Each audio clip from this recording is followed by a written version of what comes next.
Alhamdulillah. Bismillahirrahmanirrahim. Assalamualaikum warahmatullahi taala wabarakatuh. Innal hamdalillah nahmaduhu wa nasta'inuhu wa nastaghfiruh wa na'udzu billahi min syurri anfusina wa min sayyiati a'malina. May yahdihillahu fala mudhillalah wa may yudlil fala hadiyalah. Amma ba'd. Alhamdulillah Bapak Ibu semua, kita bisa ketemu lagi nih di training yang kedua. Ya, jadi kita itu mengadakan training sesuai dengan kebutuhan dan step by step. Tadi adapun Pak Haji bilang tentang personal branding. Nanti training yang ketiga kita belajar bagaimana bisa buat konten. Bagaimana kita bisa membangun personal branding kita di media sosial agar kedepannya orang itu percaya sama kita, Bu. Nah, itu nanti training ketiga. Nah, di training yang kedua ini Bapak Ibu semua, ya, saya akan mempraktekkan, karena saya biasa syiar tentang Baitullah juga, saya akan mempraktekkan bagaimana caranya kita memakai ya yang namanya buku ini. Ya, bukunya sudah dibagikan. Ya, ini adalah buku bagaimana Bapak Ibu semua bisa memahamkan orang nantinya, bisa prospek, bisa menjelaskan orang terkait dengan produk Diva Umroh yang ada di Diva. Makanya kita langsung seperti ini Bapak Ibu semua, cara mudah ke Baitullah bersama Diva Kencana Madinah. Bapak Ibu, ini saya akan memposisikan diri saya sebagai mitra syiar dan Bapak Ibu sebagai calon jamaah yang memang nantinya bakal saya jelasin gitu ya. Nah, saya ketika bertemu dengan jamaah di awal ini saya langsung bilang begini Bapak Ibu, ini kan nanti ada rekaman live-nya, saya share nanti di YouTube biar Bapak Ibu semua bisa ulang-ulang. Oh, cara ngejelasinnya seperti ini. Paham ya? Bismillah, kita mulai. Cara mudah ke Baitullah bersama Diva Kencana Madinah. Banyak orang Bapak Ibu semua bilang umroh itu susah, sulit. Padahal kenyataannya kita bilang susah karena belum tahu caranya. Betul Bapak Ibu? Nah, di sini saya akan menjelaskan bagaimana cara ke Baitullah dengan Diva Kencana Madinah. Ya, kita masuk ke slide yang kedua. Bapak Ibu semua, di sini ada pertanyaan, apa impian Anda? Kita semua pasti punya yang namanya impian. Setiap orang impiannya beda-beda. Mungkin ada orang yang impiannya pengen umroh atau haji. Siapa di sini yang pengen impian yang pertama ini? Nah, pengen. Yang nggak pengen berarti nauzubillahi min dzalik. Ada orang ini mah wajib impian ini, umroh dan haji. Atau yang kedua, orang pengen impiannya jalan-jalan ke luar negeri. Ada istilah Bapak Ibu semua, ya, itu 1001 jalan menuju Roma. Tapi pernah nggak kita ke Roma? Nggak pernah. Kalaupun nggak pernah ya nggak apa-apa juga, karena memang tidak ada anjurannya. Tapi kalau ada 1001 jalan menuju Baitullah, kalau sampai nggak ke Baitullah juga, sampai nggak umroh, bagaimana? Dosa Bapak Ibu ya, kalau kita menyepelekan. Terus adapun yang ketiga, hidup sejahtera dan banyak uang.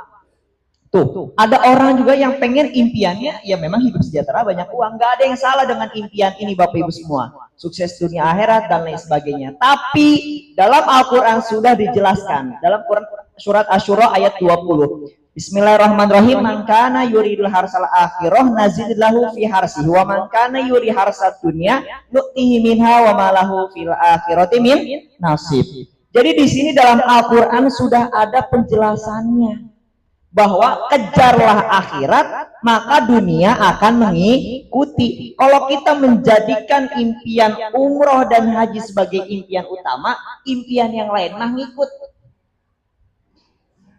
Pengen umroh haji didahulukannya Allah, maka Allah akan kasih seisi dunia ini. Percaya Bapak Ibu? Nah, makanya di sini ada kejarlah akhirat maka dunia akan mengikuti. Siapa yang menghendaki balasan di akhirat dan akan kami tambahkan balasan itu baginya. Siapa yang menghendaki balasan di dunia, kami berikan kepadanya sebagian darinya balasan dunia, tapi tidak akan mendapatkan bagian sedikit pun di akhirat. Maka jadikanlah umroh dan haji sebagai tujuan utama. Nah, di sini Bapak Ibu, kalau kita menjelaskan orang terkait ini, poin pembuka mindset 1 udah mulai kebuka nih. Oh iya ya.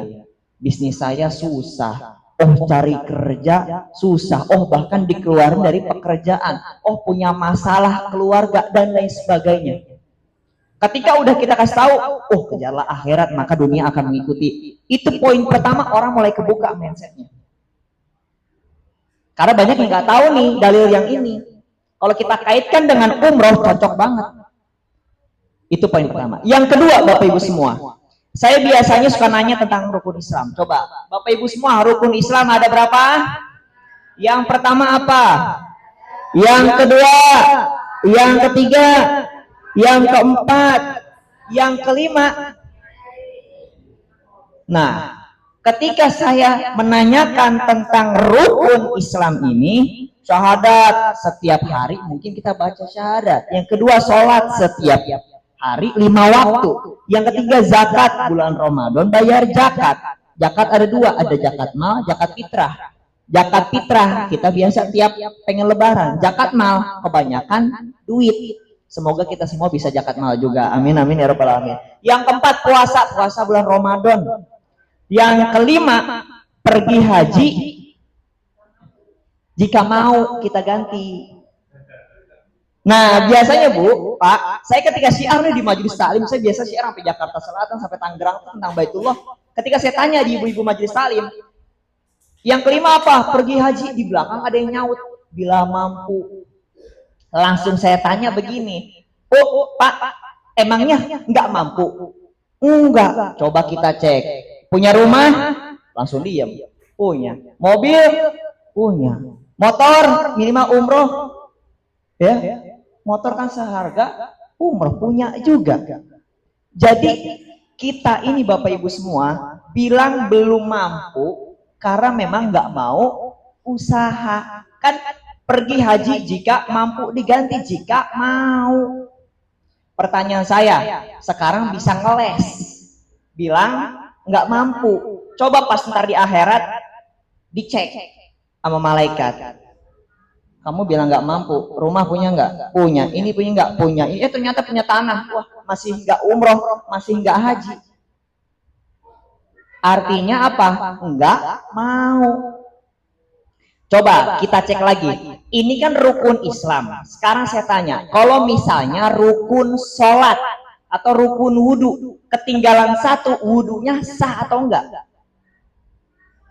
Jawab, enggak. Rukun sholat ketinggalan satu, rukunnya sah apa enggak? Bagaimana dengan rukun Islam kalau kurang satu? Jawab sendiri. Nah, digituin Bapak Ibu semua, insya Allah tuh mulai kebuka lagi yang kedua.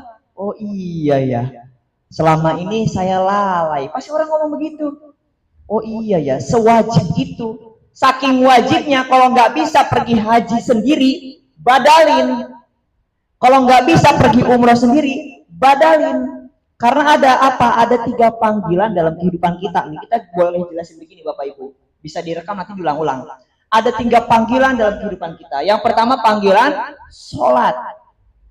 Panggilan sholat masih bisa ngeles. Azan Allahu Akbar, Allahu Akbar. Tanggung. Yang kedua panggilan Baitullah. Masih bisa ngeles juga, bilang nggak mampu lah. Bilang boro-boro buat umroh, buat makan aja susah. Ya kan? Masih bisa ngeles. Tapi kalau udah panggilan yang ketiga, panggilan rahmatullah, bisa ngeles enggak? Mau siap kek, mau enggak? Nah, jangan sampai ketemu panggilan yang ketiga, panggilan yang kedua belum.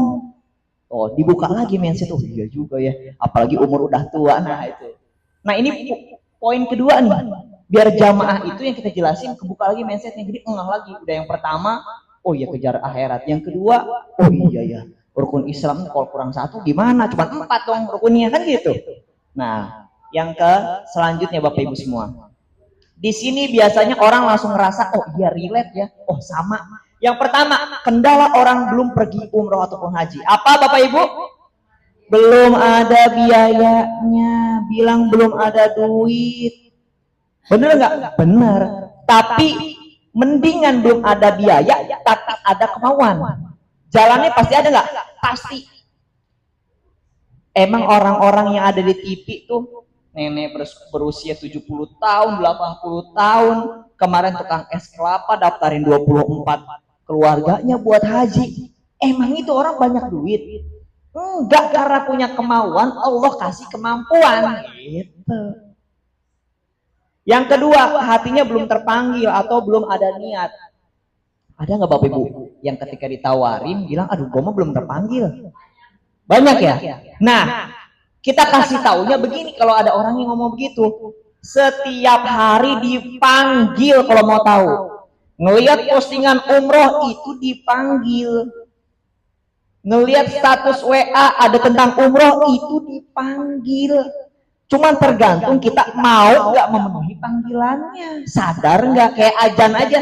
Allahu Akbar, Allahu Akbar. Itu kan dipanggil. Buat sholat. Tapi masih ada orang yang nggak sholat. Artinya apa? Udah dipanggil tapi nggak mau nyaut gitu. Sama Baitullah juga. Paham? Nanti memahamkan ke orangnya gitu. Yang ketiga, belum siap, belum merasa pantas atau takut. Ada orang yang ketika diajak umroh itu ngomong begini, ntar gue takut di sono kenapa-kenapa. Ada yang begitu?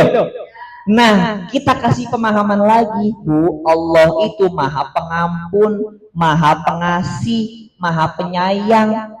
Kalau ibu, bapak ibu semua mikirnya nanti di sono kenapa-kenapa, berarti kebalikannya, ibu mikir Allah itu pemarah. Ibu memilih Allah itu pengazab. Wah, itu nggak boleh, Bu. Justru karena kita banyak dosa, kita perlu ke sono buat ngebersihin dosa. Karena di Indonesia misalnya di rumah kita bersihin dosa, tobat, susah khusyuknya. Makanya kita perlu namu ke rumah Allah biar bersih. Itu orang kebuka lagi. Oh iya ya. Terus yang keempat, kurang ilmu tentang umroh, makanya ikut manasik, ikut belajar. Kalau orang nggak tahu tentang umroh, ya nggak apa-apa juga, nantinya kasih training sendiri. Misalnya Pak Haji kita bikin acara gede untuk umum, mau orang daftar mau enggak kek, khusus manasik akbar misalnya gitu. Wah, itu orang ini tergugah aja dulu, bisa begitu. Bahkan kemarin dapat cara juga tuh. Yang tercaranya kita kasih tahu, jangan di live, bahaya. Yang kelima, keterbatasan waktu. Ada orang yang diuber-uber waktu karena apa? Karena misalnya dia kerjaan nggak bisa izin, itu ada. Yang keenam, takut kekurangan, keuangannya habis. Umroh itu kan fadilahnya salah satunya adalah mengkayakan, menghapus kemiskinan. Nah, ntar mungkin orang itu belum paham. Kalau ada orang yang berpikir takut uangnya habis, tonton sampai akhir gitu. Dibahas di next slide. Yang ketujuh, masalah kesehatan. Nah, mumpung masih sehat, dipakai kesehatannya buat umroh. Jangan sampai nanti umrohnya umur 70, nanti toat 7 putaran, sofa marwah udah encok-encokan. Nah, itu mumpung masih punya tenaga, kekuatan, cepet-cepet umroh. Yang kedelapan, menunggu barengan keluarga ataupun pasangan. Ini biasanya kasusnya saya sering nemuin pas saya ngajak masih muda. Contoh, saya punya teman, yuk umroh yuk, masih muda enak, ntar aja dah kalau udah punya istri. Kalau udah punya istri langsung punya anak. Pas udah punya anak, anaknya yang masih kecil nggak bisa ditinggal, anaknya udah gede lagi, punya anak lagi, sampai tua nggak umroh tuh alasannya tuh. Alhamdulillah, mohon doanya Bapak Ibu, insya Allah saya tanggal 4 berangkat sama istri saya. Bulan apa? Minggu depan, Sabtu depan. Istri saya di belakang yang video ini. Ya itu dia, saya nggak mau ntar nunggu-nunggu begitu, udah ayo ada rezeki langsung gas gitu. Ya, alhamdulillah. Yang kesembilan, trauma ditipu travel. Nah, ini nih poin yang paling penting. Ketika ngejelasin sama orang, udah kita tampung dulu di sini. Kamu takut nggak umroh karena takut ditipu kan?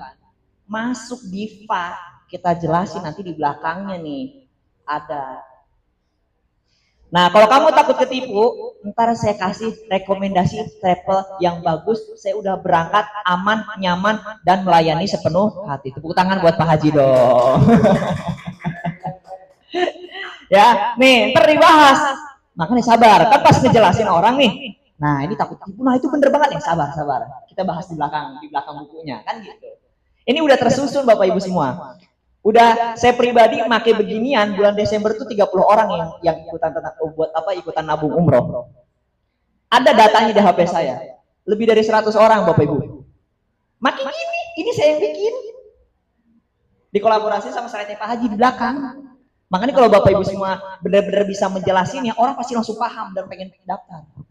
Yang 10 takut diomongin tetangga. Kalau ngejelasin yang ini, gak usah lama-lama. Bodoh amat. Nanti tetangganya gue doain di sono. Orang ngomongin kita, kita omongin balik depan Ka'bah. Itu. Tepuk tangan buat Bapak Ibu semua. Nah, nih, ini paham ya Bapak Ibu ya? Orang kan kalau kita jelasin gini langsung nilai, oh iya nih kendala gua. Ketika udah sama, kita kasih solusi, pasti langsung tergerak hatinya. Nah, di sini baru kita ngaji. Ada 7 keutamaan umroh. Tadinya di slide-nya itu 1 fadilah, itu 1 dalil. Cuman menurut saya nanti kebanyakan. Benar, makanya saya bilang gini, 7 keutamaan umroh. Yang pertama menghapus dosa. Al umrotu ilal umroti kafaratun lima bainahuma wal hajjul mabrur laysa lahu jazaun ilal jannah. Kalau hafal. Kalau nggak hafal, intinya umroh menghapus dosa. Kalau nggak percaya cari aja. Gitu. Jadi cerdas aja Bapak Ibu semua. Ya. Yang kedua, nih sebelum yang kedua Bapak Ibu semua tanya, umroh itu menghapus dosa. Tanya lagi ke jamaah atau tanya lagi ke teman yang diajak ngobrol. Coba pertanyaannya, siapa di antara kita yang nggak punya dosa? Coba acung tangan. Yang nggak punya dosa acung tangan. Ada nggak Bapak Ibu? Nggak ada, semua orang punya dosa, makanya harus umroh. Kena lagi. Yang kedua, menjadi tamu Allah dan doa orang yang berumroh akan diijabah. Tanya lagi ke jamaah, selama ini kita berdoa cepat terkabulnya, apa lama, apa malah nggak kabul-kabul? Kalau dia jawab nggak kabul-kabul atau lama, nah itu dia. Makanya saya datang. Saya pengen jadi solusi biar doa kita itu sama-sama cepat terkabul. Karena apa doa itu ibaratnya nih botol nih. Kalau masih ada tutupnya susah masuknya. Gitu. Umroh tutupnya ini apa? Dosa, dihapus dosanya. Berdoa dikabulkan. Gitu. Kasih filosofinya. Ya, makanya ntar bawa botol juga buat minum. Takut tinggal disediain minum sama orang rumah gitu. Terus menghapus kemiskinan. Nah, banyak orang yang tadi tuh orang takut miskin. Lah ini fadilah umroh, keutamaan umroh menghapus kemiskinan. Namanya kemiskinan dihapus gimana sih, Bu? Tanya lagi sama orang ya kalau dia nggak percaya. Ada nggak kamu pernah lihat orang yang pulang umroh hidupnya tambah sumpek, tambah susah? Nggak ada. Tambah mudah, tambah langgeng bisnisnya, rumah tangganya sakinah mawaddah warahmah, punya mobil mewah, rumah mewah, beli sawah, balik kota Mekah, Madinah, terus ke Jeddah, ya gitulah. Ya. Nah, yang keempat setara jihad fisabilillah bagi wanita. Wanita mah nggak ada kewajiban jihad, Bu. Indonesia perang, lah kita dong yang laki-laki yang turun, betul Pak? Wanita mah jihadnya yang paling afdol kata Rasulullah adalah haji. Haji besar nggak bisa, haji kecil. Tuh. Terus yang kelima pahala sholat berlipat ganda di Masjidil Haram dan Masjid Nabawi. Sholat di rumah pahalanya berapa? 1. Apalagi kalau cowok 1, kalau cewek mungkin afdolnya di rumah. Kalau di masjid Pak berapa Pak? 27. Di Masjidil Aqsa berapa Bu? 500. Di Masjid Nabawi berapa Bu? 1000. Di Masjidil Haram 100.000. Ibu bisa cek di kalkulator 100.000 satu kali sholat dibagi 365 hari dalam waktu 1 tahun bakal keluar nominalnya sama dengan ibadah 273,9 tahun. Lempengin dah 274. Artinya sekali sholat di sono sama dengan sholat di luar Masjidil Haram atau di Indonesia 274 tahun. Jangan sampai titik di sini Bu, ntar orang malah gak usah sholat lagi. Salah. Artinya apa? Pahalanya besar banget. Tidak ada ganjaran nilai 30 juta buat umroh tuh gak ada apa-apanya. Nah, jelasin kayak gitu. Iya juga. Itu sekali sholat. Pak Haji di sono berapa kali sholat Pak Haji ya?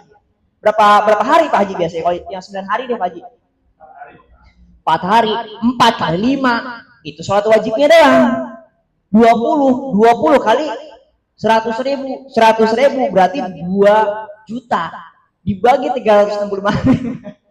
Hitung sendiri ya, udah nggak bakal bisa dihitung lah pahalanya. Tuh, artinya apa nih? Nggak ada apa-apa 30 juta misalnya ya. Terus yang keenam, meninggikan derajat dan menghapus dosa karena keutamaan tawaf. Setiap kali tawaf Allah catat satu kebaikan, Allah hapus satu kesalahan, dan Allah tinggikan satu derajat. Pertanyaan saya, ibu udah kemarin tawaf kan? Berapa langkah bu? Ya nggak bisa jawab, saya juga nggak tahu, intinya nggak kehitung, udah gitu kan. Tuh, yang ketujuh, pahala umroh sesuai dengan usaha dan biaya yang dikeluarkan. Dalam hadis itu, pahala yang kamu peroleh bergantung pada nafkah yang kamu keluarkan ataupun kesulitan yang kamu alami. Artinya apa? Kalau Bapak Ibu sekarang nabung buat umroh, tiba-tiba ada kendala, ada tantangannya, Allah itu ngetes seberapa serius kita buat umroh. Nah, saya aja sama istri niat tanggal 4 buat umroh aja, bahasnya tantangan mah ada aja. Dari keluarga, lu mah ngabisin duit begini gitu, baru nikah gitu kan, ntar aja dulu gitu. Lu mah pengen ini pengen itu mah ada aja, ntar dari tetangga, dari temen, omongan mah pasti ada, kendala mah pasti ada. Ada yang ketika pengen niat umroh tiba-tiba keluar dari kerjaannya, tiba-tiba bisnisnya kok begini, itu mah kendala. Bapak Ibu, jangan jadikan itu sebagai tembok besar, nanti susah bobolnya. Jadiin aja cuman gajlukan kecil, lewatin begitu aja ya. Nah, ini ketika orang udah masuk yang ketujuh ini, pasti dia langsung mikir, oh iya juga ya, emang kadang ketika kita pengen nabung umroh aja tuh ada aja berat. 500.000 kemarin berapa, 2 juta Bu, 2 juta buat umroh, berat gak Bu? Coba kalau buat ke mall, 2 juta nggak ada apa-apanya, itu kurang 2 juta. Ya Allah, beli tas aja 500.000, sepatu 300.000, baju 3, udah 1,5 juta habis Bu. Nah, ketika orang dibuka begitu Pak Bu, itu pasti langsung mulai nih. Ini mindset ketiga udah kebuka. Ibaratnya gerbang ada 3 gerbang. Gerbang pertama kebuka, kena. Gerbang kebuka, kena. Gerbang ketiga kebuka. Baru kita jelasin caranya. Pertanyaannya, apakah Anda ingin umroh? Pasti orang itu jawab mau gak Bu? Pasti. Cuma pasti nanya gimana caranya, kan? Nah, masuk di sini. Ya. Bagaimana caranya? Nah, ada 3 cara di Dipa Kencana Madinah. Tuh, Ibu posisikan diri Ibu sebagai orang yang nggak tahu nih tentang Dipa. Kira-kira gimana coba? Dari awal saya jelasin. Kebuka nggak mindsetnya? Pasti kebuka. Udah dibuka hatinya, 3 kali ketukan, 3 kali gedoran, pakai mindsetnya tadi, hati dan pikirannya, udah dikasih sesuatu yang sama, relate banget. Iya, gue juga begitu. Wah, langsung dikasih tahu caranya juga pas ada masalah. Yang pertama caranya cash Bu. Ya, saya mah belum ada uangnya, rata-rata begitu kalau ngomongin yang cash. Oh tenang Bu, kalau Ibu nggak ada uangnya sekarang nggak apa-apa, intinya ada kemauan. Kalau cash belum ada nggak apa-apa, ada loh Bu cara yang kedua. Yang kedua apa? Sistem tabungan Bu. Ibu bisa mulai tabungan umroh. Cuma DP 2 juta. Tuh Bu, DP 2 juta. Wah ntar kan misal orang itu beralasan lagi, wah ntar kan buat kebutuhan banyak segala macem. Oke Bu, cara yang pertama nggak bisa. Cara yang kedua juga nggak nyanggup juga, habis DP takut malah nggak kebayar juga segala macem. Cara yang ketiga Bu, Ibu nabung umroh, tapi nabung umrohnya bisa gratis. Mau nggak Bu? Kira-kira jawaban orang apa? Pasti mau. Caranya gimana? Pasti orang nanya begitu. Nah, caranya gini Bu. Yang pertama, Ibu tetap nabung dulu 2 juta. Habis itu, pertanyaan saya, Ibu mau umrohnya sendiri apa bareng-bareng? sama keluarga, sama temen. Pasti orang tuh rata-rata 90% jawabannya bareng-bareng, entah sama pasangan, sama keluarga, sama sahabat. Ketika udah jawab bareng-bareng, nah itu dia.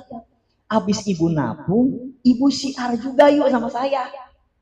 Kalau misalnya syiar orang itu ternyata dia punya kemampuan, dia nabung juga, atau langsung cash. Ini ada penghasilannya dari Pak Haji, ada bonusnya. Bonus ini yang bisa ngelengkapin tabungan orangnya ibu berapa. Coba, kira-kira orang udah dikasih 3 cara begitu, kalau masih kagak mau, kagak bilang kagak mampu, berarti emang kagak mau kan gitu. Nah coba, pintu pertama cash, bisa bu? Enggak, oke. Bisa ada orang bilang enggak, pintu cash. Sekarang banyak orang bilang enggak punya duit. Ya udah, yang kedua yang kecil nih, sistem tabungan, bisa bu? Bisa sih. Udah setengah tuh. Bisa sih, ada sihnya. Bisa sih. Tapi ntar gimana ngelengkapin 12 bulan, 24 bulan, 36 bulan. Masih mikir-mikir. Bu, saya kasih cara yang ketiga. Ibu nabung, yuk syiar bareng saya. Jadi orang yang nanti ibu jelasin, itu ibu bantuin juga. Ketika memang dia ada daftar, udah pasti dia juga terbantu. Dia daftar, ibu dapat komisi.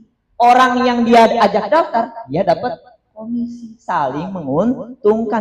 Tanpa 2 jutanya itu dikemana-manain, tanpa dipotong apa-apa. Tetap lengkapnya berapa? Paket 29 juta berarti tinggal 27 juta lagi. Udah begitu. Siapa bu yang kira-kira nggak mau diajakin begitu? Bahkan kalaupun ya Pak Haji perlu nih orang yang semangat pengen syiar, jadi agent ini, training, belajar, pengen umroh gratis kan, belajar dulu ayo biar syiarnya mantep. Nah orang udah kasih 3 pintu begini, tinggal pilihan ada di tangan Anda. Kami siap membantu mewujudkan perjalanan ibadah. Bahkan kita sampai syiarnya juga kita bantuin. Keren tuh kalau udah begitu. Punya nilai plus Tifa, ya kan? Nah, udah pasti orang nanya, terus kantornya gimana? Udah, ini tinggal bacain aja izinnya, letaknya. Nggak percaya, bawa ke sini nanti Pak Haji langsung ngomong. Udah selesai bu, ibu nggak punya banyak waktu ngejelasin begini, sebenarnya 10 menit beres.